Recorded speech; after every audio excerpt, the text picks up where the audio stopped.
The wind off the shivering sea lashed the battlements of Winterfell. The Night Lord Rickard Stark summoned his children to the great keep. In the flicker of hearthfire, he spread a vellum map across the oak war table, the painted rivers and mountains shining with fresh oil. His gray eyes, so like the direwolves on the banners, moved from Brandon's bold grin to Lyanna's fierce curiosity, then to Ned's quiet steadiness and Benjen's restless energy. "The North is strong," he began, voice low as a storm rolling in from the snow shore. "Yet strength alone cannot spare us from southern quarrels that spill blood on our ice. We will bind the realm in peace with vows and shared sons. Stark shall stand in every castle from the Neck to the summer sea. You will wed not for love but for legacy, and through you the dear wolf will begin to kin to every noble. That winter saw ravens wing southward in such numbers, the sky seemed sewn with black stitches.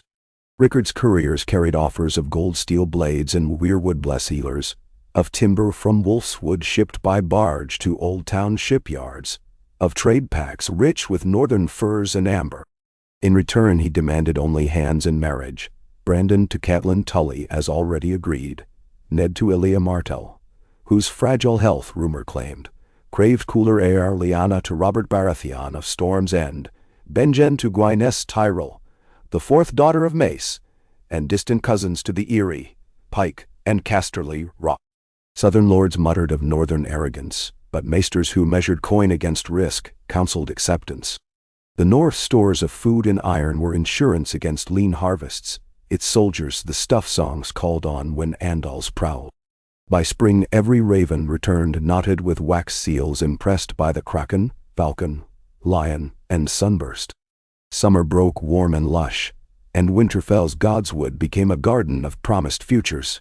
Marguerite, still a babe, suckled beside the heart tree while old Septa Maelera prayed for fertility. Princess Arianne sent a bolt of silk-dyed Dornish orange for Aelius Trousseau. Aert himself rode to Sunspear, traveling the long King's Road and swaying decks of Myrish galleys, to escort his bride north, tasting desert dust that clung like cinnamon.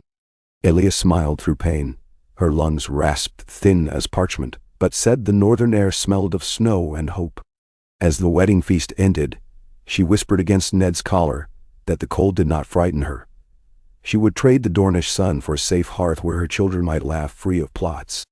Ned, schooled to silence, offered the only vow he trusted, to guard her days and remember her name in his nightly prayers. Brandon's journey to Riverrun proved wilder. His first sight of Catelyn was on the stone ramparts beneath red maple leaves. Riverlight limned her copper hair, and Brandon, wolfish and convivial, declared she shone brighter than Maidenpool's moonlit waters. Their marriage feast echoed with boisterous song, Blackfish Hoster's crossbow salute, and Brandon's roaring toasts. Yet when quiet hours came, Catelyn found her new lord retreated to the keep's highest tower, staring northward as though the wall itself called him. She learned that the wolf's blood in Starks drove them restless at night, and she met him there, hands knotted together against the chill, speaking of 7 and old gods until dawn. Benjen sailed for Old Town to claim Gwyneth Tyrell's hand amid the perfume haze of Arbor Gold. The Reach lords looked on the lean, rough-spun northern youth with skepticism. Lady Olenna, sharp as the thorns on her sigil, tested him with riddles about inheritance and harvest yields. Benjen, who had watched glaciers calve into the Bay of Seals, spoke easily of ice and otter traps, of wicking salt from snowfields, and the resilience of grain planted deep beneath mulch. Olenna sipped wine and nodded. "A man who understands hardship is worth more than a dozen gilded peacocks," she pronounced. The Tyrell cousins tittered. Benjen flushed but bowed. When he and Gwyneth exchanged vows in the starry sept, the gilded dome echoed with Highgarden harpers playing a northern dirge, strange music marrying summer bloom to winter's edge. Farther west, Sir Roderick Castle escorted Hallis Mormont's niece to Pike, where Balon Greyjoy awaited amid storm whip spray. Rickard's strategy cabled even that rocky isle to the direwolf's loom. The Kraken begrudged the knot, but he prized a new fleet of winter-cured pine the Starks offered, strong against barnacles and brine. At the ceremony, salt water dripped from bridal hems onto black stone, and the drowned god's priests grumbled prayers drowned by crashing waves. Yet the roar of the sea seemed to join the chorus of crows above Winterfell, as if the old gods themselves approved the union of rock and root. No alliance mattered more, however, than the one most doubted, a Stark with a dragon lord. Lord Rickard's eldest daughter Lyanna, wild as she-wolf pups, traveled to King's Landing for a tourney that marked her betrothal to Robert Baratheon.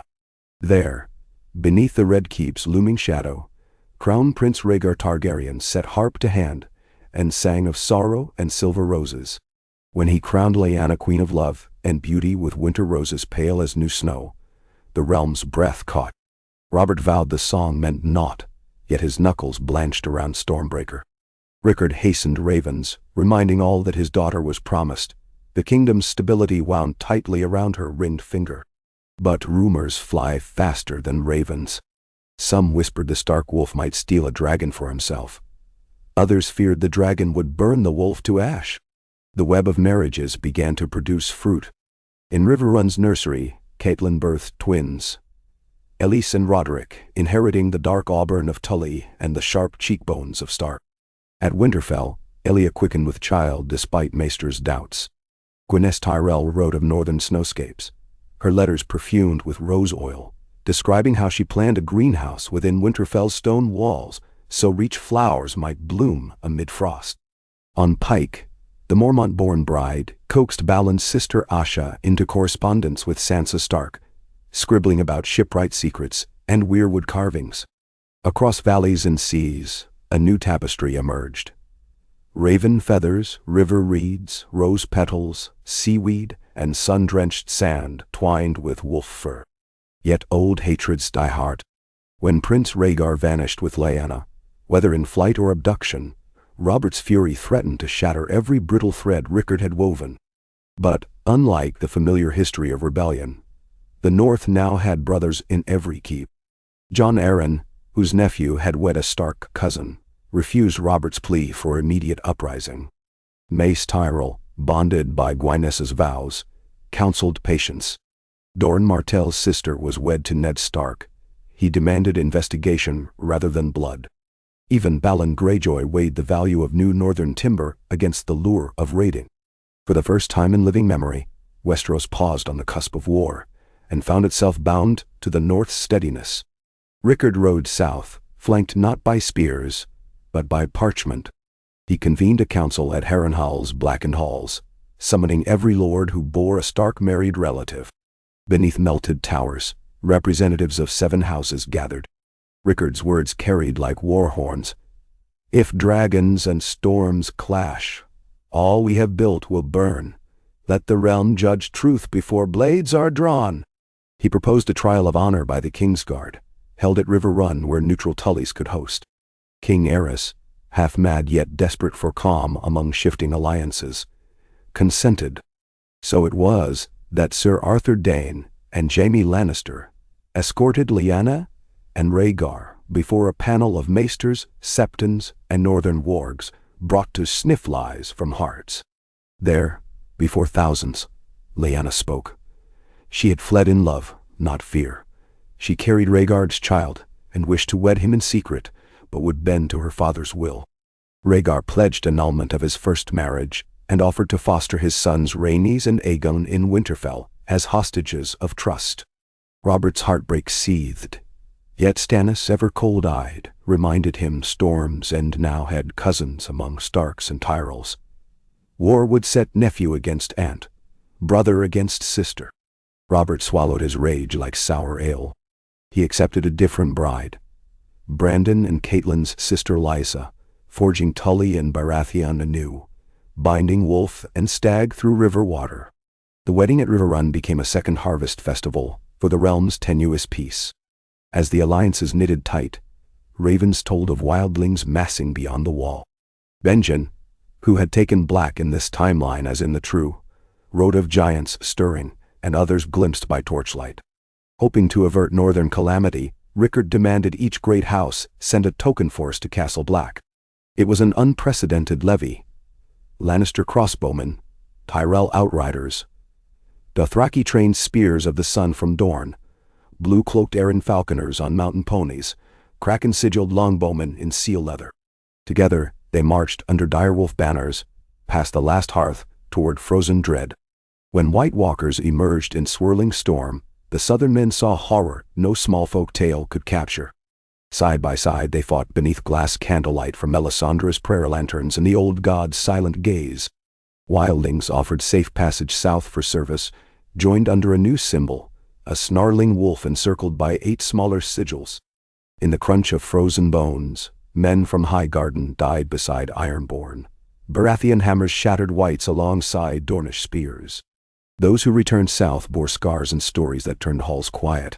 Shared blood on snow sealed alliances more surely than marriage vows. In King's Landing, aging King Aerys grew frail, his nightmares soothed only by Elias' letters describing her children's laughter among Winterfell's godswood lilies.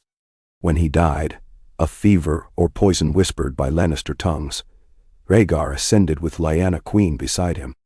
Their coronation ring was Valyrian steel forged with weirwood inlay, symbol of dragon and wolf made one.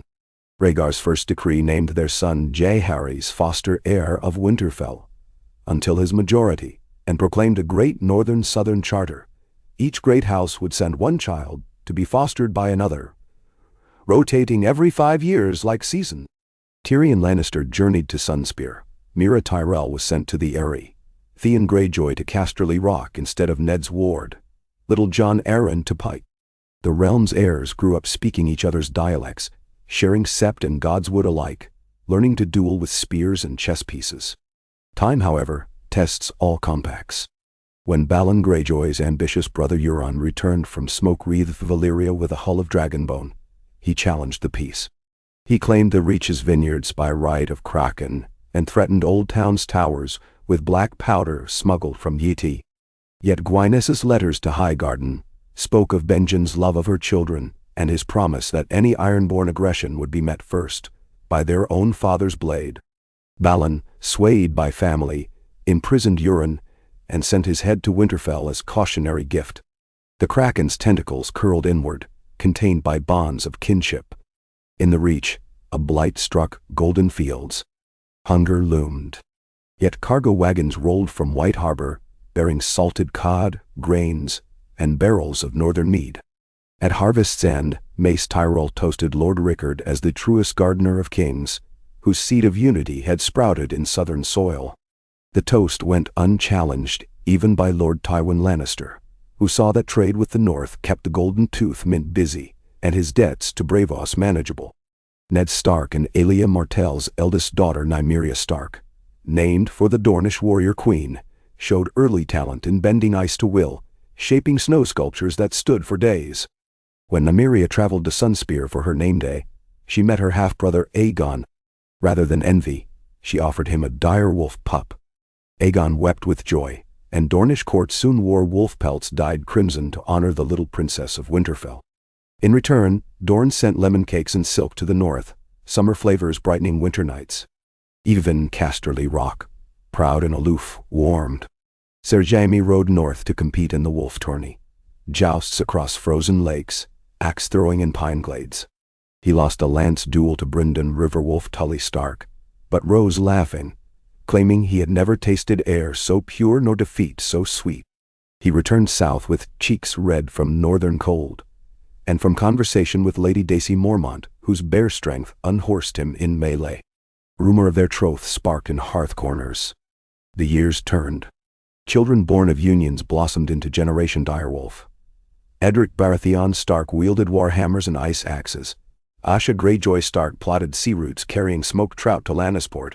Clarice Tyrell Stark bred winter roses that glowed pale blue. Westeros buzzed with invention born of cross-pollination. Dornish solar furnaces melted snow for greenhouses. Ironborn hull riveting enriched Stormland's shipyards. Maesters invented raven roots uniting treasure of southern harvests with winter stores. Yet creation invites envy. Across the narrow sea, triarchs of Volantis feared a unified Westeros could choke trade. They funded sail fleets to sow discord. One summer night, black sails torched White Harbor docks. Nymeria Stark died defending fisherfolk. News spread as wildfire. Grief united lords. At Moat Caelan's ancient towers, banners of lion, rose, kraken, trout, falcon, spearsun, and stag joined direwolf under storm-gray skies. They pledged a 10-year levy against Triarch merchants, embargoing Volantine dyes, arresting their ships in harbors from Old Town to Gull Town. Faced with ruin, Volantis capitulated within a year, sending hostage heirs to Winterfell to learn why wolves and lions hunted together. On the day Rickard Stark died, old and content beneath the heart tree, each major keep tolled bells forged with a scrap of Winterfell iron gifted decades earlier. Ravens bearing snippets of the Old Lord's map arrived with the message, "The realm is one pack." At his funeral, beneath snow-heavy skies, Rhaegar Targaryen, wearing wolf-cloaked crimson, placed a dragon-glass crown on Rickard's bier. Robert Baratheon, grown portly but still strong, poured sour Dornish red onto the frozen ground, and pledged to raise no sword, but in defense of Stark blood. Tywin Lannister stood at Ned's side in silent respect. Mace Tyrell wiped tears with rose-embroidered silk. Balon Greyjoy bowed his salt-streaked head. Ned succeeded as Lord of Winterfell and Hand to King Rhaegar. Elia's health waned, but she lived to see grandsons and granddaughters chase through dragonbone corridors of the Red Keep and wrestle direwolf pups in Winterfell's kennels. She passed beneath the weirwood, red leaves drifting like Dornish petals, and Ned buried her so the old gods and new could share her rest. As the century turned, the Chronicle of Maester Jocerin recorded, "Never has realm known such peace, forged not by conquest, but by cradle. Where swords might split bone, vows bind hearts." When the North sent daughters south, they carried winter's clarity. When the South sent sons north, they found honor in cold stone. Thus direwolf taught swan, rose, lion, kraken, and dragon to howl as one pack. And so long as snows fall and summer follows, Westeros remembers that in the end, every great house found kin in the House Stark, and peace, like winter, came and stayed. Yet, legends whisper beyond parchment's reach. Children born of this grand design dream in wolf song and dragon flame, and some night in centuries, yet to dawn those dreams may clash. For blood is never still. But that tale awaits another quill. For now, the realm rests, lulled by the lullaby Lord Rickard composed in marriages rather than music. Each note a pledge, each harmony a life joined to life beneath the vast, unblinking sky of the north. Snowflakes wheeled like pale cinders across the dusk sky, when the horn on Winterfell's eastern rampart sounded 3 somber notes. The wall had fallen silent, its beacon fires that punctuated the distant horizon each night no longer burned. Lord Eddard Stark felt the cold bite through wool and mail as he stood atop the battlements. 25 years of hard-won peace did not dull the dread that surged now. Born of old tales he once hoped had turned to mist with time. A raven had arrived at dawn on wings rimed with frost, its message sealed with the wax of the night's watch. Benjen's firm, disciplined hand had penned only 9 words. Walkers breached Eastwatch. Ravens lost. Coming through the gorge. The letter's edges showed bruised splatters, evidence the bird had braved a storm of ice and arrows. Eddard's mind conjured the last parting clasp of brotherly arms outside the south gate of Castle Black. Benjen's smile had been thin, but resolute. "Keep faith, Ned. If the dead march, this realm will stand together. We carved that truth in marriage bonds and blood. Now that vow would be tested." He summoned his council to the great hall at first light. Queen Lyanna arrived from King's Landing on the wings of a fresh-purchased skyship, an innovative hybrid of Corthine hot air envelope and Valerian canvas sail. Her cheeks ruddy beyond her southern complexion, but eyes sharp as when she'd once raced horses through God's eye reeds. With her came King Rhaegar, silver-haired, streaked in dignified winter steel, and their heirs Jaehaerys and Daenerys. From the west rode Sir Jaime Lannister, cloaked in white, but carrying the gold and crimson standard of a united Westerlands host. Sapphires glittered on the breast of Lady Clarice Tyrell Stark, emissary of Highgarden, whose rose-rimmed glasshouse within Winterfell now fed a third of the north through produce grown in soil, kept warm by Maester Helion's ingenious subterranean steam channels. Every corner of the realm had sent its breath to the castle's frosted courtyards. Kraken banners stiff in sea winds, trout pennants gleaming with river-dew falcon wings etched in Arran blue. Though their faces reflected trust forged through decades of kinship, fear threaded the room when Benjen himself did not ride south with tidings.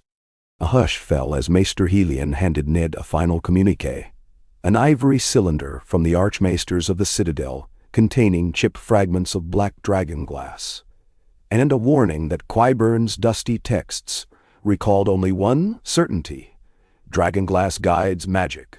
Without it, the dead own the night. Ned called for silence. "Our brother sounds the call he prayed never to voice," he said, voice calm yet brittle as river ice. "If we falter, the pack breaks. And if the pack breaks, every heart south of the neck will freeze before summer's end." He turned to each lord and lady, seeing in their eyes the weight of what they must safeguard. The long continuum of children raised interchangeably in each other's halls, the memories of sand-swept arenas shared by northern youths, of lion whelps learning to hunt elk across the wolf's wood. Each was family. Each would bleed for the rest. The council pledged 10,000 from every region within a fortnight. Unprecedented speed, but they had rehearsed this in war games for a generation. Rhaegar's dragon Alaris, born of eggs warmed in Winterfell's forges, circled overhead, its violet membraned wings leaving spiral contrails of hoarfrost. Daenara mounted the young drake freely, as any Stark girl might saddle a shaggy Garin. Snow scarcely melted against its pearl-scaled belly, a dragon reared in ice rather than lava. On the 8th day, the muster poured through the castle gates like a river of color in bleak terrain. Blue rose cloaks of Tyrell outriders beside orange Dornish spears. Black and gold Kraken helmets gleaming next to Arran falcons stitched on padded white. Lord Tywin Lannister, aged yet still steel-spined, had arrived earlier than any other Southron host, bringing siege engineers whose great bronze scorpions shot bolts, tipped with dragonglass reclaimed from the mines of Dragonstone. Their arrival ended rumors that the Westerlands would prefer coin to risk. When Tywin stepped into the Godswood, he bowed to the heart tree. "I kneel before no man," he growled to Ned as gnarled roots bristled beneath packed snow. "But I kneel to the memory of your father, who made my grandchildren Starks as surely as lions. That debt is lifeblood. Lions repay. Nanny and Eararn." At dawn on the 13th morning, they marched. Lyanna rode point astride midnight, her black stallion, hair streaming as banners. Ned remained at Winterfell to coordinate supply lines north and east, but dispatched Brynden Tully Stark as Marshal of the Vanguard, Robert Baratheon's son Edric to command heavy infantry, and Clarisse Tyrell Stark to oversee Raven relays and the new ski ship fleet that ferried dragonglass darts above the glare of northern auroras. Ser Jaime took charge of the Queen's Guard, twin blades dancing at his hips, oathkeeper of Valyrian steel and wolf's blood, a famed sword, hammered from sky iron gifted by the Starks long ago. The marchers crossed the white knife, frozen solid, camping beneath curtains of light rippling green and violet across black skies. In pyres fueled by Kraken-oiled driftwood, they forged arrowheads of dragonglass, the Tyrell greenhouses having cultivated a species of vine whose sap burned hotter than pitch, hot enough to melt the brittle volcanic shards and cast them into molds. At each encampment, Dornish sandwiches shared hearths with Knights of the Vale, speaking in languages spiced by decades of shared words. Children of opposing sigils juggled snowballs and sang a rhyming cadence. Direwolf, Rose, and Lion, too, marched together, strong and true. Sun and Kraken, Falcon bright, follow dragon into night. Eddard watched the lights fade behind their column from the ramparts and prepared for the second front, diplomacy with Essos. He summoned Triarch Nessos of Volantis, now bound by the humiliating defeat of decades past, to Winterfell. In the Great Hall they signed a pact. 30 Volantine fireships to patrol the Shivering Sea, a levy of Sellsword axemen sworn to reinforce Castle Black's eastern flank.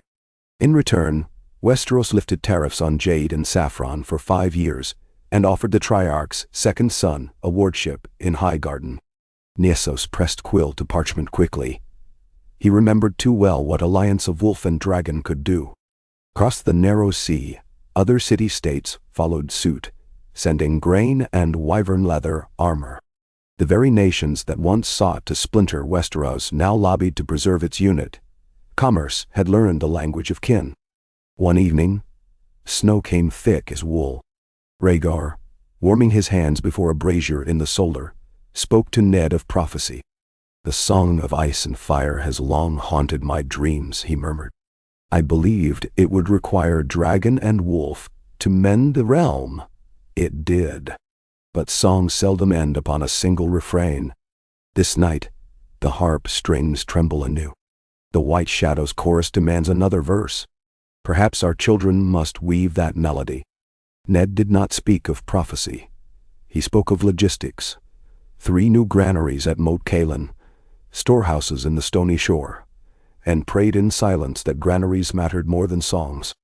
2 weeks north of the last hearth, the united host reached a gully where the King's Road climbed toward the gorge. There, they found carnage.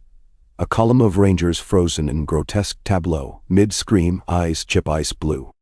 Benjen's cloak lay across the chest of their captain, nailed there with an obsidian shard. Lyanna dismounted, fingers trembling only a moment before they closed over the direwolf pommel of her sword. No tears. Sheathing sorrow in iron, she commanded pyres built.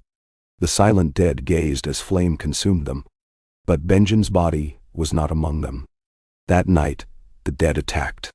Snow muffled the first screams at the perimeter, until an orange glare shattered the darkness, and revealed whites clambering over ridgelines, their limbs bristling with icicles. Tyrell archers launched flaming shafts while Kraken Longak's detachments held the center. Jaime dueled a white walker clad in frost mail.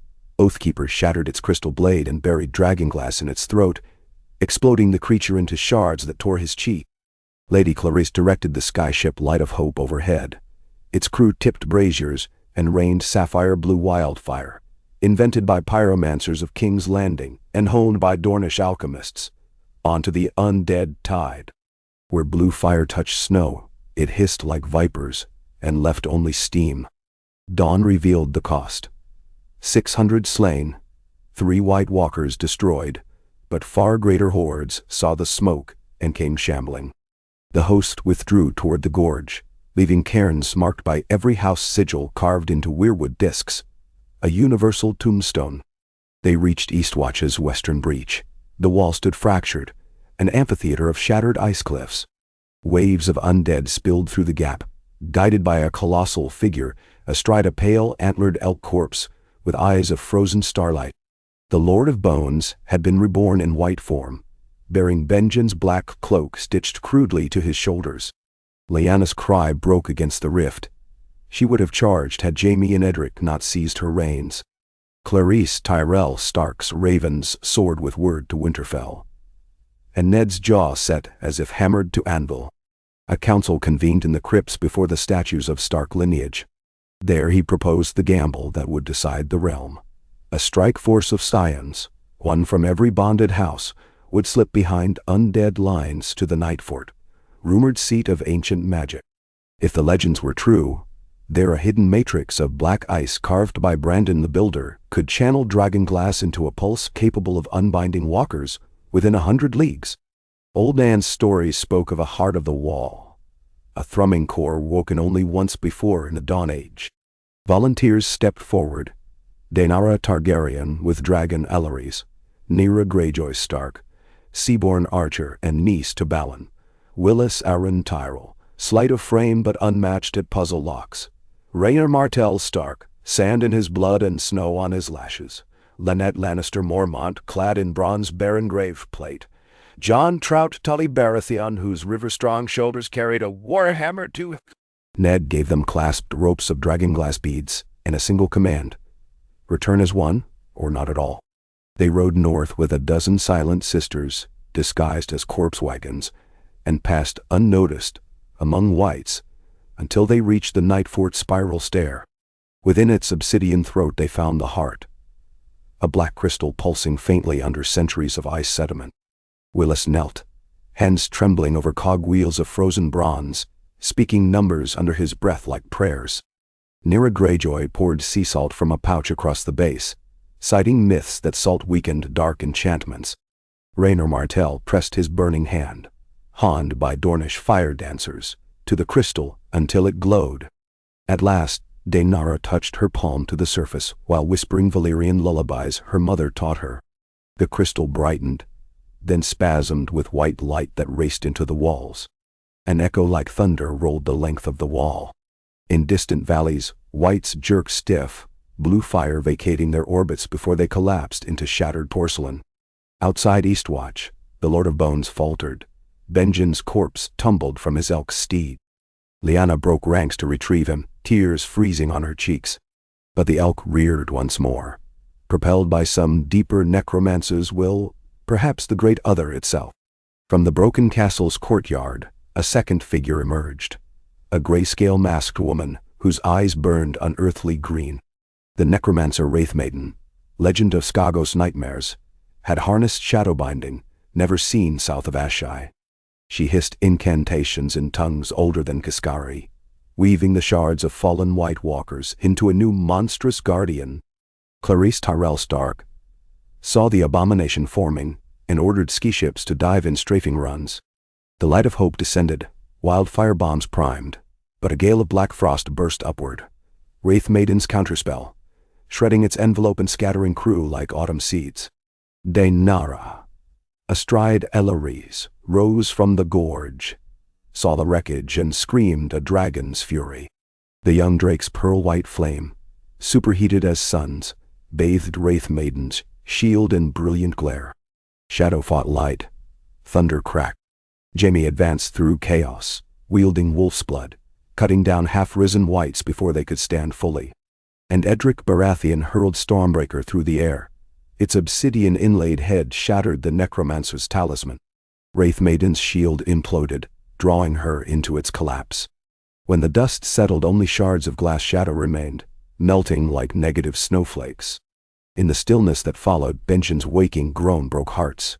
He lived, rescued by the heart's pulse, mid-transformation. Ned met his brother under the arch where they once played it as boys, clasping him with the fierce gentleness of a parent reclaiming a lost child. They buried the dead with rites of every faith. Old gods murmured beneath weirwood boughs.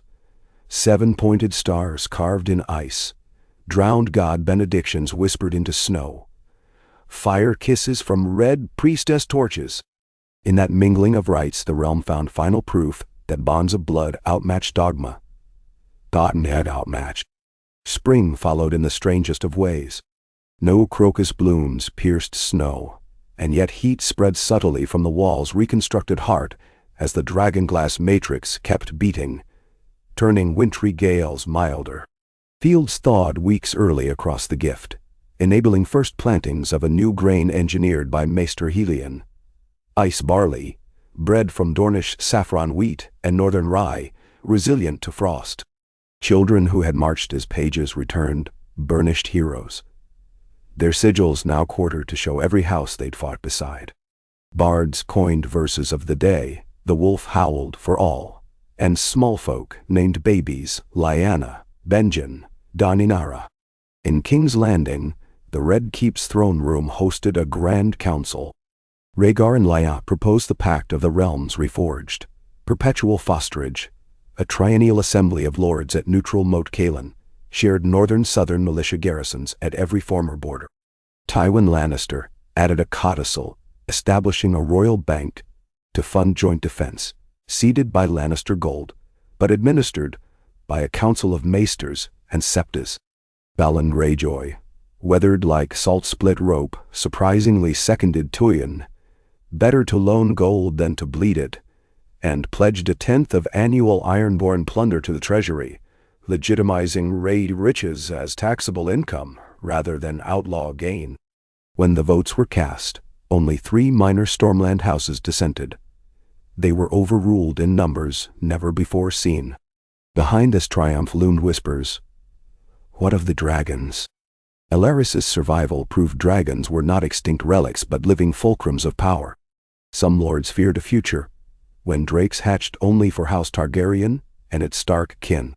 Ned met those whispers directly, inviting 40 eggs from Dragonstone to be distributed, one to each major house, held in trust at Old Town, until a child of that house spent a foster year in Winterfell, where the body heat of the crypt forges, newly stoked, would quicken them. Dragon husbandry became subject of joint Maester Druid research, each discovery published to all. Knowledge, like blood, would flow freely. A decade later, the wall bloomed with life. Greenhouses warmed by pipes from the heart produced cabbages and grapes even in deep frost. The Night's Watch, once a place of exile, welcomed second and third children of every great house eager to study ice magic or polar navigation. Benjen, now Lord Commander, greeted intakes with the same words every spring equinox. Men of every blood, brothers of one vow. South of the Neck, Dornish oranges grew in White Harbor glasses. Lannisport outfitted whaling ships with sea tree masts, harvested by wildlings who now called themselves the Free North Tribes. And Iron Islanders traded walrus ivory for Highgarden tapestry dyes. Peace became mundane, a habit as steady as sunrise. Children who visited Winterfell's Godswood were more likely to gawk at southern parrots nesting in controlled hothouse branches than fear flayed men or red priests. Yet no mortal work is ever finished. Far east, in the burned ruins of Valyria, an unholy convocation of sorcerers whispered about the realm that had defied death itself. They sought to shatter the weavings of ice and fire by forging living steel of shadow. They called themselves the Forged, and they shaped a blade that drank sound. Its bearer, a faceless exile from Westeros, once named Arya Stark before she abandoned all names, heard the call of final balance. But balance is not stasis. It is the dance of opposing forces.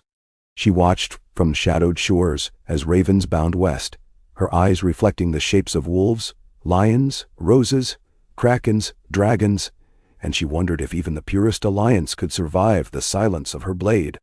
In Winterfell's tower, gray-haired Ned penned his memoir whose first line read, "I sought only to protect the children of my blood, yet the realm became those children." He closed the book, feeling the pulse of the heart of the wall echo faintly beneath his feet, in the bedrock of the world. For now, that heartbeat was steady. Perhaps, he thought, the second verse of Rhaegar's song would wait another generation before its melody stirred the winds again. Outside, willow warblers, relocated from the Reach, nested beside white ravens in the ancient hickory over the courtyard. Their dawn chorus, neither northern nor southern but blended, rose into a pink sky.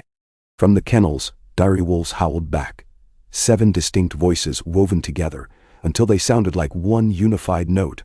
The note Rickard Stark had envisioned decades earlier when he spread a map upon an oak table and challenged his children to weave peace from matrimony.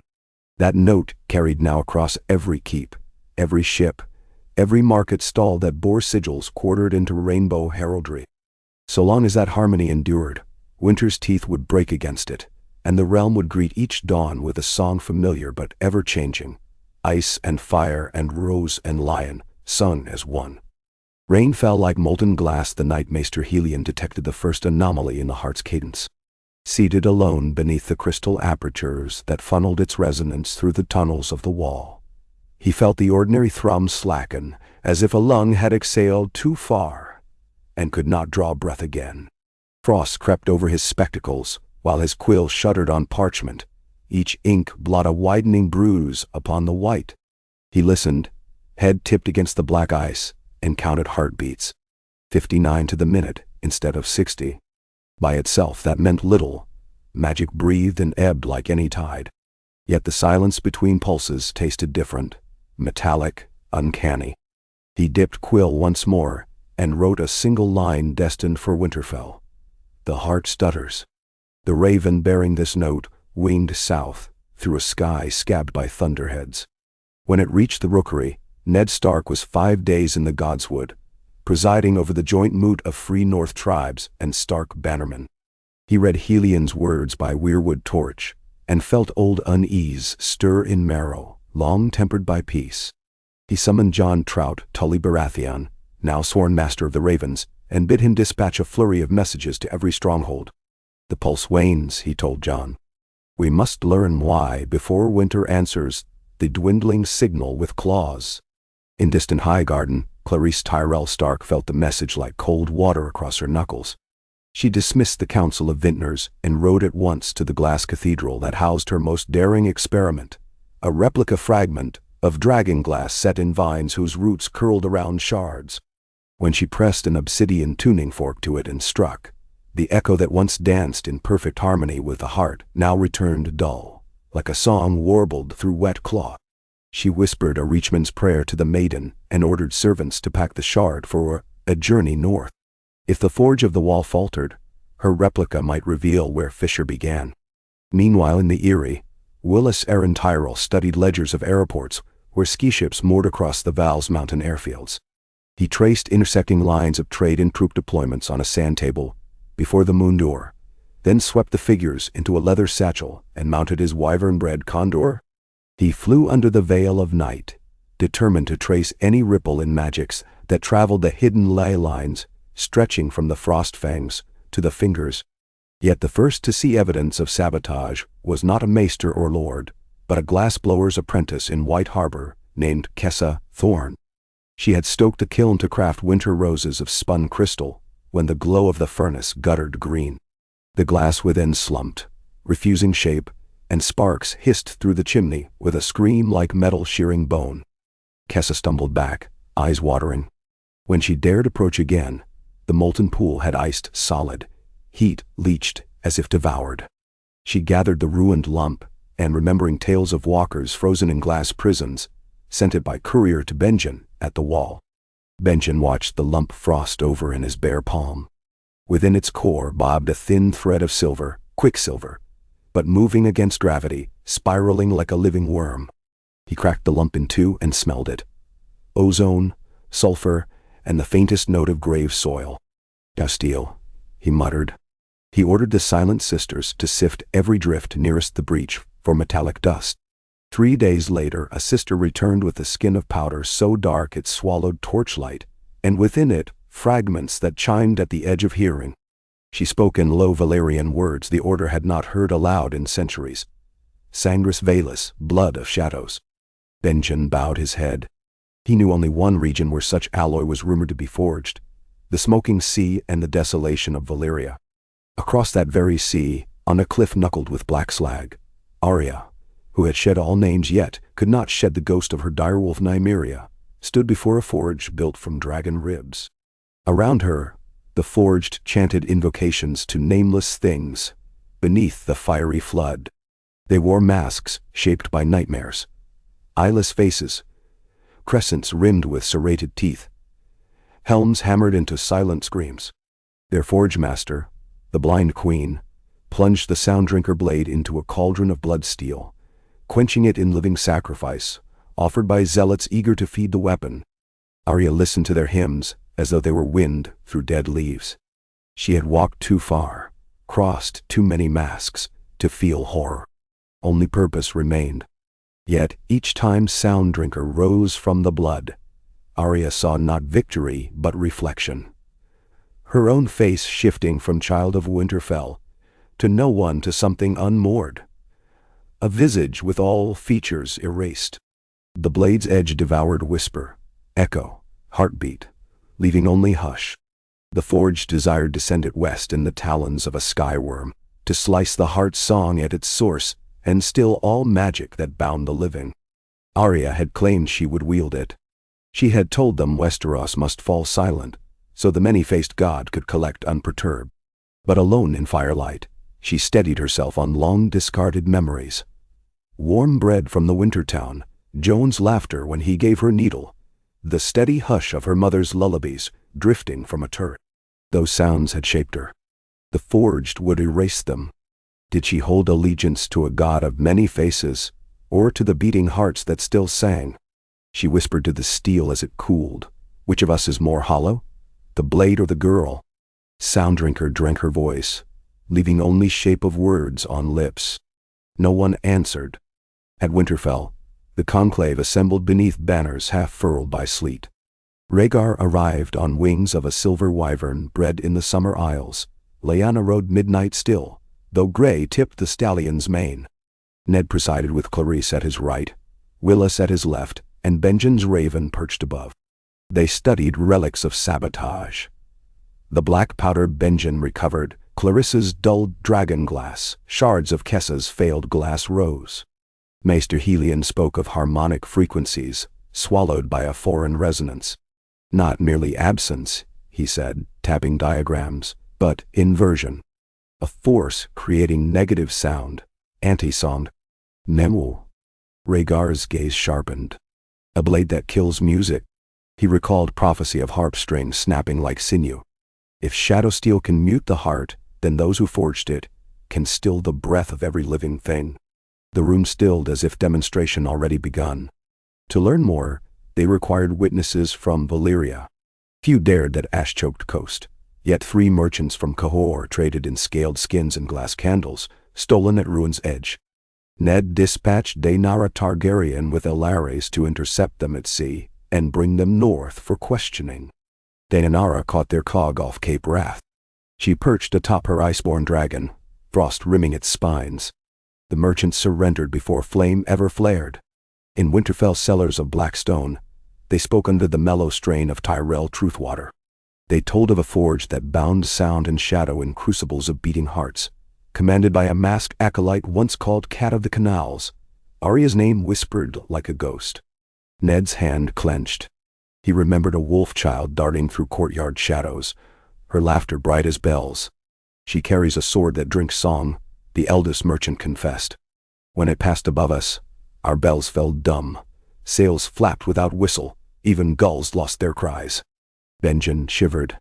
Anti-song, Helion repeated. The council resolved to answer inversion with resonance stronger than steel. Awaken the elder dragons. These were the eggs distributed among the houses, still asleep in Old Town's vaults. They now must hatch, but not for war alone. Their heartbeat might amplify the heart's fading pulse, drown the anti-song in living roar. Letters sped out with royal decree. Every heir of the 18 houses who had fostered in Winterfell was called to Old Town. They would gather in the starry sept, each to place their egg upon a dais of carved ice imported from the heart's chambers, where the echo of its beat still hummed faintly through channels bored by maesters. For hatching they required flame both searing and tempered by love. Old Valyrian scrolls insisted the birth of dragons answered human devotion more than heat. Children came. Floris Baratheon Snow with storm-gray eyes and freckles.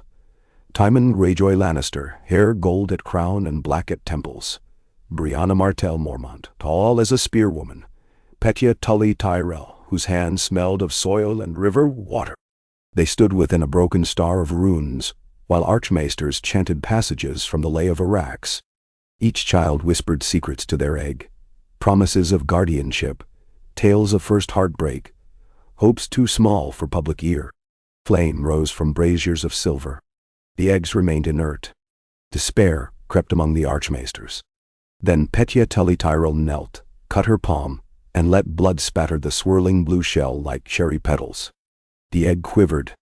She pressed her brow to its surface, whispering of the summers she spent chasing minnows in Nettleswater, with Nymeria Stark's younger siblings. She vowed rivers would always find the sea of roses. A crack spidered over the shell. Steam hissed with the scent of lilies. A hatchling burst forth, scales green deepening to lapis at the tips. Its first wail shook dust from domed vaults. Flame awoke in every brazier. The runes flared violet. Other eggs cracked in chorus, storms of color, wing beats unfolding, screeches layering like chords of wild symphony. The star of runes inverted, pulsed light up the winded stair into the night air. Far to the north, the heart's stutter sharpened with each new shriek, until it hammered steady once more. Yet this triumph birthed paradox. Each dragon roared an echo that reached the forge in Valyria. Arya's head snapped up as Sounddrinker vibrated, the lull broken by upsurging song. She stared across the smoking sea. "It begins," hissed the blind queen. "The chorus we must mute." In hurried war councils, young riders were paired with drakes. Petya named hers Torrent. Brianna's crimson hatchling earned the title Ashball. Floris Pale Gold became Thunder Lily. Timon's two-toned worm, Duskreaver. But dragons needed months to grow before combat. Benjen thus devised a two-front gambit. Hold the wall with renewed pulse while a swift strike force sailed into Valeria to extinguish the forge before Sounddrinker matured. Ned protested sailing. He feared sea voyages since Theon drowned in an accident years earlier. But he could not ignore strategy. He appointed Clarisse to command the naval assault. Her Tyrell fleet bolstered by Kraken longships whose hulls were studded with dragonglass plates that fizzed where seawater struck. Willas would decode the forge's wards. Daenara and Petia would ride dragons once grown enough to bear them across the sea winds. Arya's name, unspoken yet keening through everyone's mind, floated like bittersweet aroma. Months passed in fevered preparation. Clarisse oversaw drills at Harbor Shield, practicing silent landings against winds full of volcanic grit. In the north, Brianna Mormont Martell flew Ashpaw along the wall, weaving burning circles that tempered frostbite on guard towers. Thunder Lily accompanied Floris through storm walls, its luminous breath guiding Baratheon supply barges into harbor. Torrent, though smallest, proved fastest, spiraling around Duskreaver in teasing spirals. One night, beneath a crescent moon, Rhaegar entered Winterfell's crypt and found Ned before Lyanna's sarcophagus, though Lyanna herself still lived and reigned. This tomb held Eddard's sister's memory from a timeline that had never fully been erased. Ned traced the stone roses carved around her effigy. "In every reality she suffers," he murmured. Rhaegar laid a hand upon his shoulder. "We can forge a future freer than the past, but only if the quiet girl you once called Little Sister sets down her blade." Ned closed his eyes, hearing Arya's childhood laugh swirl with the hush of Sounddrinker. At last Clarisse's armada departed under cloaks of mist conjured by wireless weather siphons. Black waves slapped hulls fashioned in the Isle of Pike, cross-braced by reach carpenters. Dragons circled overhead, still small but fierce. Alleris led them, scales iridescent in moonlight. Nera Greyjoy Stark captained the dagger-shaped flagship Dawn's Maw, her laugh echoing across rigging as though daring krakens of deep to challenge her. Beneath deck Willis unpacked the cipher rods, forged of weirwood and copper, to jam the forge's anti-song. Daenara paced, whispering Valyrian lullabies to Alleris through portholes. Clarisse stood at prow, hair braided with roses of dragonglass, chart unrolling toward the crimson horizon where rivers of fire stained clouds from lower vents. For 3 nights, they navigated labyrinths of basalt spires until the forge's glow loomed, a pillar of lightless flame tunneling into sky. Harpies of black stone stood sentinel along cliffs, eyes molten. Inside the fortress, dozens of forged acolytes hammered weapons on anvils that tolled like funerary bells. Clarisse signaled the assault, skiships dropping ropes, longswords of obsidian meeting chainsides of shadow. Nyra's crew climbed the ribs of ancient dragons petrified mid-flight, using bones as bridges.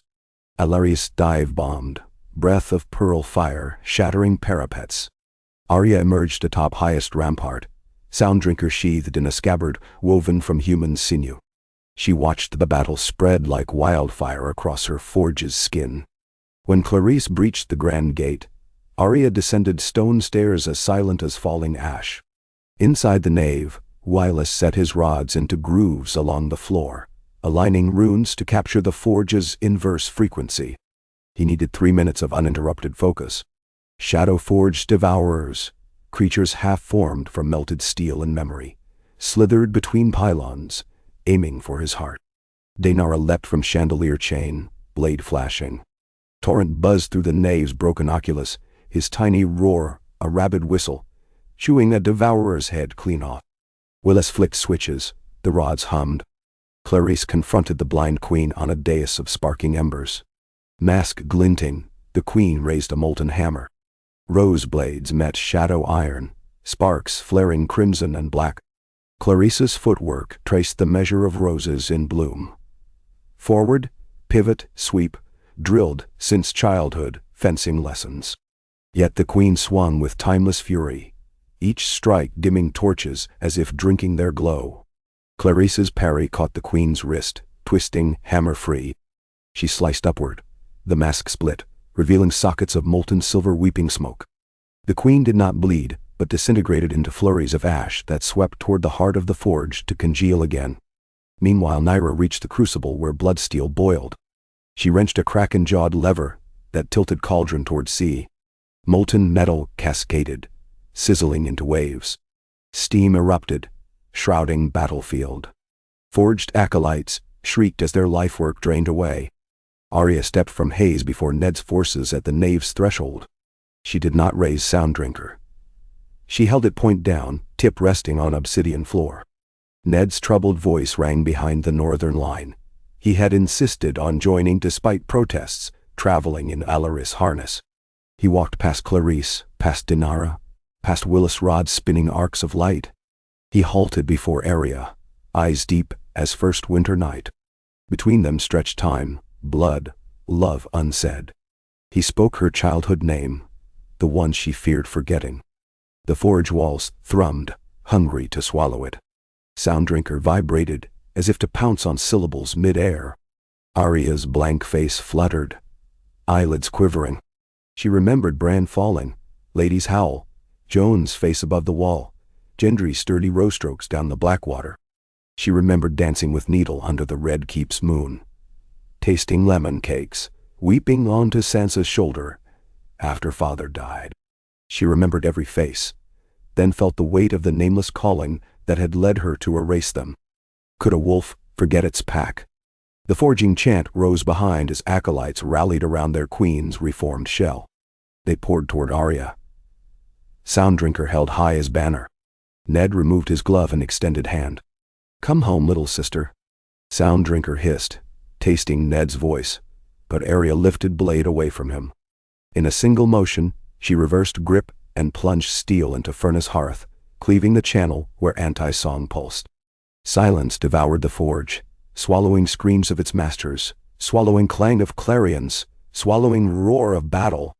The world shrunk to heartbeat. Forged acolytes dropped, masks cracking, devoid of command. The blind queen's form lost cohesion, unraveling to dust.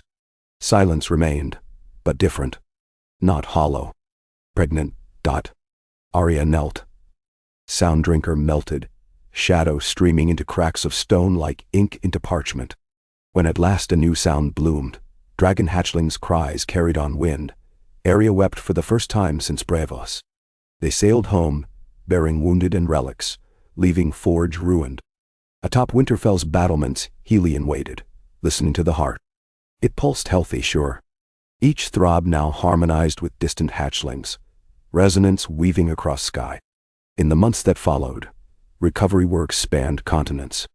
Clarice turned Valyrian slag into foundation for a memorial garden, where roses glowed argent at night, fed by ember-rich soil. Dragons grew, flocking in small aerial packs nicknamed cloud herds, by farmers who watched them shepherd thunderheads and disperse hail. Maesters founded new discipline of resonant studies, teaching children to map magic symphonies. Arya lingered on Skagos' snowy shores with Nyra Greyjoy Stark, helping freefolk smiths reforge collected shadow steel into plowshares and fishing spears. She did not return to masks. Instead, she carved toys for spearwives' children, her hands steady, her silence content. Ned, aging but vigorous, concluded his memoir with fresh line, "Peace is not absence of storm but the compass shared when lightning falls." He sealed the pages and placed them in a vault beside the heart's blueprint. Rhaegar abdicated 5 years later, crowning Jaehaerys but retaining title guardian of the chorus. Lyanna chose to ride with the ski ships that charted new currents toward Ibn and Leng, her laughter echoing across rigging as once Arya's had. Petya and Daenara together established the Dragon Sanctuary of Sunset Isles, raising drakes away from politics, teaching that flame heals as well as burns. Torrent nested on Brianna's shoulder as she negotiated treaties with Lorith over iceberg routes, proving dragonfire could carve safe harbors for trade without war. One winter evening, snow flurried like feathers across Winterfell. Inside the Great Hall, families from every sigil gathered for the Festival of the First Pulse, commemorating the heart's restoration. Children paraded with paper lantern dragons, old warriors toasted with arbor ice wine. Music rose, harps, drums, flutes, horns of kraken shell and desert bone, all weaving melody. In that harmony, Ned heard echoes of his father's dream multiplied beyond imagining. Beneath stone vaults, Arya stepped from shadows. She wore simple wool and carried nothing but a carved wooden wolf she offered to Nymeria Stark's youngest daughter. The child's eyes widened. She hugged the toy and whispered thanks. Ned saw his sister's smile in Arya's eyes. He nodded. No words passed, none needed. A different kind of silence, warm, intact, bound them. Outside, the dragons overhead answered the music with roars stretched into notes that braided seamlessly with strings and voice. The heart deep beneath the wall kept time, a drumbeat older than kingdoms, stitched now to countless living throats in chorus. Somewhere beyond the sea, embers of ancient doom cooled in their husks, quiet at last. If another storm rose, Westeros would meet it not as scattered houses, but as a symphony. Thus the realm endured, neither untouched by shadow nor fragile before it, but tuned, like any instrument, by scars into deeper song. And through each season, snow and rose petals often fell together, no longer strange, just two faces of one faithful sky. Late autumn came like a slow hush through the realm, carrying neither the razor wind of true winter nor the fragrant breath of summer, but an in-between stillness that made even deer-wolves pause before they howl. A single crimson leaf drifted the length of Winterfell's Godswood Pond, and settled on the mirrored surface. As it touched, tiny ripples spread, circles within circles, and the old heart tree seemed to shiver, its face weeping red sap that tasted of iron and sapling green spring. Maester Helion, bent and silver-haired now, stood ankle-deep in the cold water, listening. The ripples did not fade. Instead, they pulsed outward, exactly once every 8 beats of his heart, marking a rhythm he had never recorded. The heart of the wall thrummed steady miles away, yet here an echo of different timbre answered. 2 songs overlapping, neither in discord, but not wholly in accord either.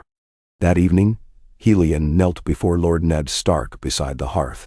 "Long have we chased harmony," he said, coaxing parchment flat with trembling fingers, "but the land itself is beginning to sing back." The weirwoods chant in a key adjacent to the dragon's chorus. The gap widens by the hour. If left unresolved, both could fracture. Ned frowned, touching the pommel of ice, which hung above the mantle more ceremonial than ever used now. "Tell me what must be done," he said. "I have no wish to learn a third verse, learned too late." Across the realm, similar portents arose. In Dorne's lemon groves, vines flowered blood-red at dusk, then withered by dawn. Fishermen of Cape Kraken hauled up eels with scales that rang like dulled bells. In the Eyrie, Willis Aaron Tyrrell's observatory glass detected green auroras swirling low enough to scrape the giant's lance. Ravens flew erratic circuits, turning circles over rookery towers until their wings bled, as though torn between 2 lodestones of unseen song. The children of the forest broke generations of quiet and approached Benjen atop the wall, emerging from snow with eyes luminous as living emeralds. "Fire and frost have shared the sky," their speaker whispered, voice thin as dawn wind. "But the roots dream of drowning. Balance is tipping again. The verdant crown was lost when the first men carved our gods. It must rise or all songs shatter." Benjen carried this riddle to Winterfell on lathered horse. Ned convened a council beneath a weeping statue of Brandon the Builder. Bran himself, long fused with a network of faces, appeared in dreams to many that night, guiding them toward the Isle of Faces, where the verdant crown was rumored slumbering beneath green waters. Lyanna, ever restless, volunteered first to ride south. But Rhaegar, graver with age yet gentle, placed a hand on her bridle. "Let the next generation answer," he counseled. "We forged this realm. They will tune it." So the summons went to the Drake Riders, Brianna Mormont Martell astride Ashpaw, Torrent and Petya Tully Tyrell, Thunder Lily with Floris Baratheon Snow, and Tymon Greyjoy Lannister on dusky Duskreep. With them traveled Nyra Greyjoy Stark, navigating river deltas, Willis as ciphermaster, Clarice Tyrell Stark as envoy of Reach and Rose, and Arya still wary of courts, yet coaxed by Ned's quiet plea to lend the sensibility she'd won in darkness. She rode no dragon, but sailed a sleek skiff of black pine, needle song, small enough to slip reed mazes around the Isle of Faces. They gathered at Harrenhal's blackened docks, its halls now gardens where briar roses climbed melted towers. A conclave of priests, septas, green seers and maesters waited, each offering fragments of half-remembered ritual. From Old Town arrived Archmaester Malus, bearing a lacquered chest. Inside lay 5 slender rods of oily black wood banded in copper, seedling conduits carved from the same heart root as the verdant crown. Set them at the isle's cardinal points, Malus instructed. When the crown rises, they will bridge dragon song and root pulse. No one had seen the crown in 3,000 years. Its shape remained legend. Yet the rods, alive beneath the skin, throbbed faintly as if eager. Their journey down the green fork past villages where small folk paused at sudden birdsong flips into minor key. Shepherd boys reported lambs born with tufted ears like rabbits. The world is misshifting, Brianna said, scratching Ashpaw's molten scales as though reassurance. Timon chuckled darkly. If sheep wish to hop, let them, we've bigger worries. But even he grew silent when a streak of violet lightning crawled the cloudless evening and left the smell of cloves. At Maidenpool, they encountered the one chorus, a fervent cult birthed in the wake of restored peace, now proselytizing that the heart and dragon voices formed a divine duet. Their leader, Lorien Will the Harper, stood barefoot in the square, plucking a glass harp whose strings shimmered like moon-spun water. His followers knelt, chanting single notes that cascaded in rising scale. The sound lulled townsfolk into trances. Naira recognized an echo of anti-song woven sly beneath the melody, seductive rather than nullifying. She warned Clarice, who urged swift passage. But Lorien blocked the gate, smiling serene. Why hurry, Rose of the Reach, he sang. The duet is perfection. Your verdant crown would muddy waters with sap. Willa stepped forward, revealing a small tuning fork. When he struck it, the fork hummed dragon's pitch. The cultists clutched ears as if stung. Lorien's smile cracked, revealing teeth blackened like soot. He hissed, and for a moment the glass harp spider webbed with ice. But Brianna's drake shrieked overhead, ground trembling. Lorien's resolve faltered. His cult dispersed like mist. He vanished among them, leaving only a single broken glass string twisting on the breeze like silver weed. Onward the company pressed until the waters of the god's eye lay before them, placid yet impenetrable, reflecting lavender storms swirling with unnatural haste. Arya's skiff led, cutting figure eights to confuse illusory shallows conjured by glamours from the isle. When moon climbed full, fog blossomed. Reed boats of the children glided alongside, paddles silent. Leaf-masked faces observed the dragons but did not flinch. They beached at 4 points around the isle. Petya waded thigh-deep to set the northern rod beneath willow roots, trembling like startled serpents.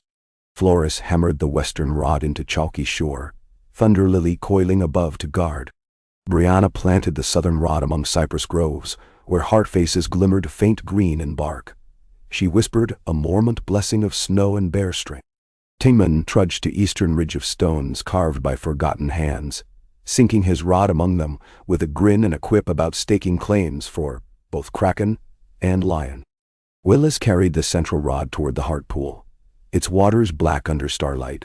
There, rising halfway from mirrored surface, they found the verdant crown, not jewel or diadem, but intertwined branches of living weirwood and petrified dragonglass fused in ring-shapeless yet perfect, humming chords too low for ear. It pulsed in counterbeat to the heart. Willis knelt, tears in eyes at wonder of design. He eased central rod into the loop. A green-black shimmer climbed the rod, coupling spells alive in wood with veins of volcanic glass. Branches uncoiled, lifting free. The crown hovered, casting shards of jade and onyx light that strobed like heartbeat. Across the lake lightning forked down as if jealous skies sought to arrest the spectacle. From that bolt emerged Lorien Will, harp now strung with thin plates of shadow steel, face distorted by chords of stolen voice. The duet is mine, he cried, chords swelling into waves that slammed company near breathless. He strode on water, harp notes charting steps. Duskreaver flung Timon onto a boulder but circled back, blasting violet flame that parted waves. Thunderlilies roar met harp tone in midair, bellow colliding with treble to scatter shards of resonance. Arya drew needle, still small but keyed to her heartbeat. She sprinted across floating lily pads with impossible lightness, weaving through sonic gusts. Brianna flanked, Ashpaw spitting oil-blue fire to warp air around Lorien, distorting his aim. The harp's chorus battered trees to splinters, each snapped trunk releasing faces, gasping soundless warnings. Willas grasped the crown and felt heat of 1,000 roots. He murmured the litany of numbers he'd learned at the wall, aligning star coordinates with wall rune. Torque shot down rods toward their planted nodes. Petya on North Shore felt earth hum. She poured her own voice. River songs, wind in tall wheat, into torrent's throat.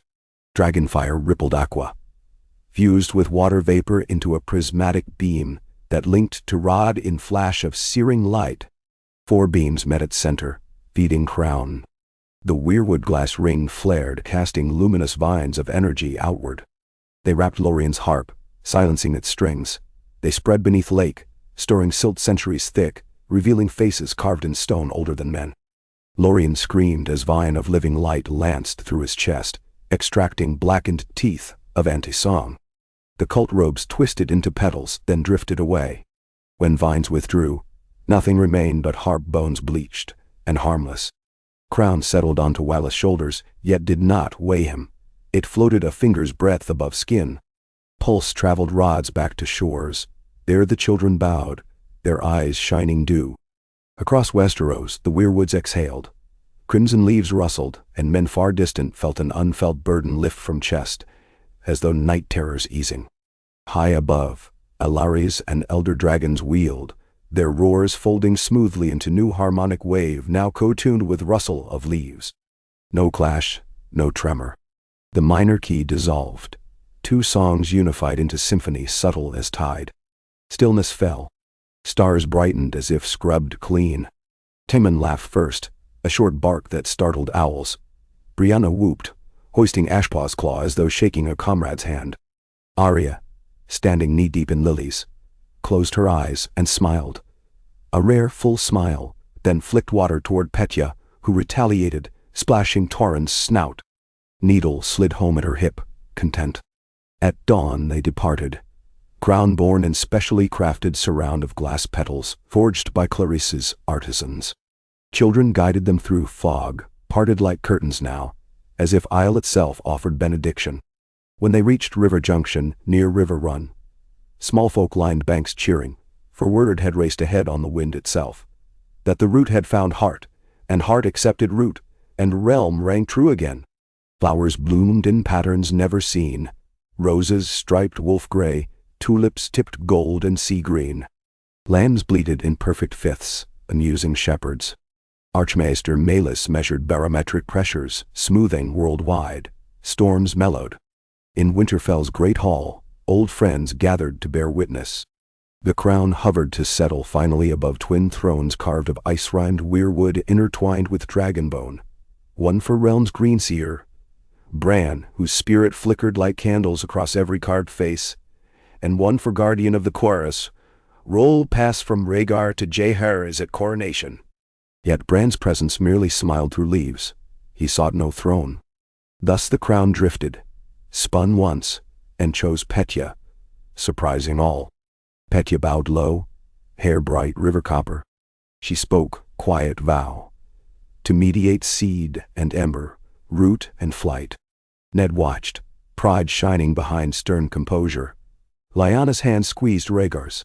Peace returned but did not stagnate. Petya convened seasonal gatherings, green councils, held alternately in Winterfell, Isle of Faces, and Dragon Sanctuary. At each meeting, dragons perched among weirwood arches, and scribes recorded melodies of growth. New irrigation drawn from glacier melt to Dorne.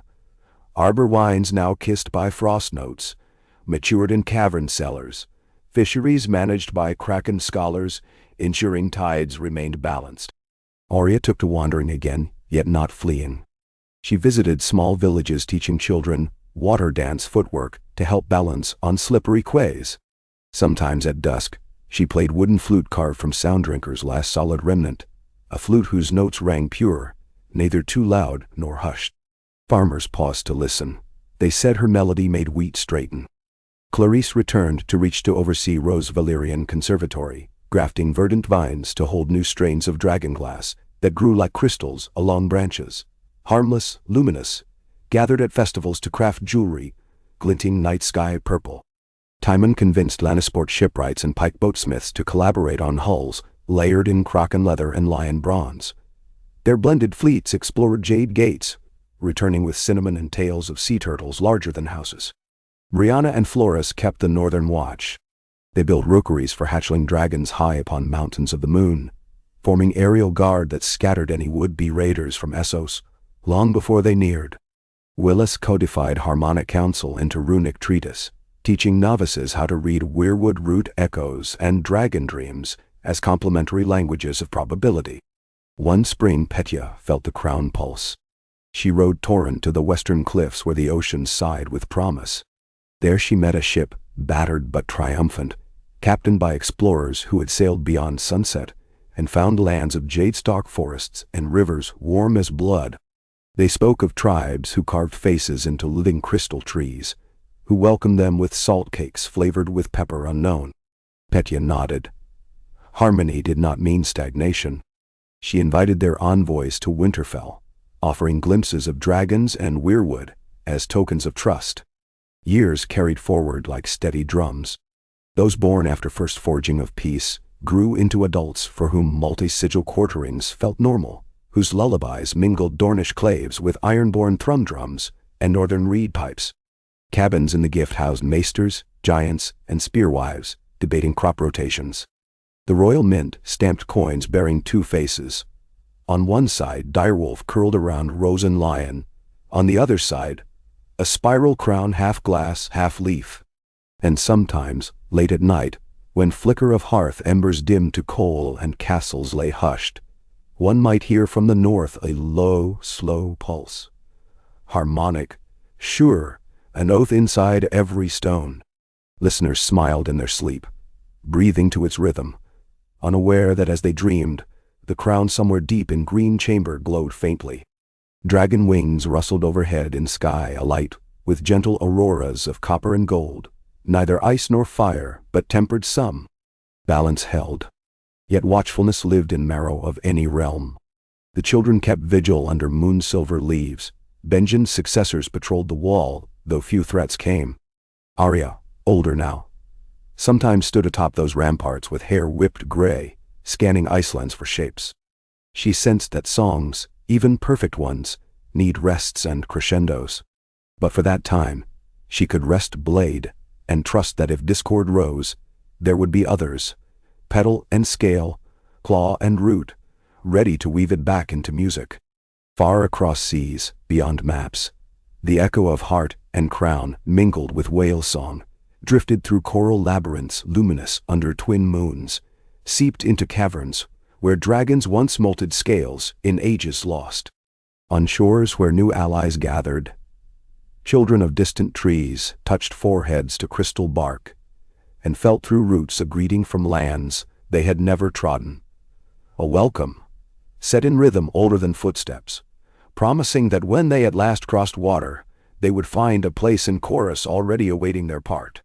And so the story, written on water, engraved in leaf veins, etched in dragonflight, rolled onward, soft where before it had been sharpened by sorrow, bright where once it had flickered uncertain, carrying ever forward the simple creed Rickard Stark had entrusted to his line.